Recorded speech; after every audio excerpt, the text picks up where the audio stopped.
पाता चलल चौथे चारानावा हो रे लले लालू के लाला नावा, लालू के लाला नावा रे लले लालू के लाला नावा।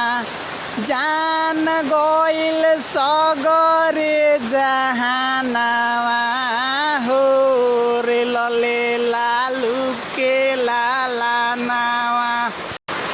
बैनर पर लिख द नौआ लड़े हम त चुनौआ, बैनर पर लिख द नौआ लड़े हम त चुनौआ। सीधे संपर्क ह तेजस्वी सरकार से लड़ीला चुनाव आरजेडी परिवार से, लड़ीला चुनाव आरजेडी परिवार से।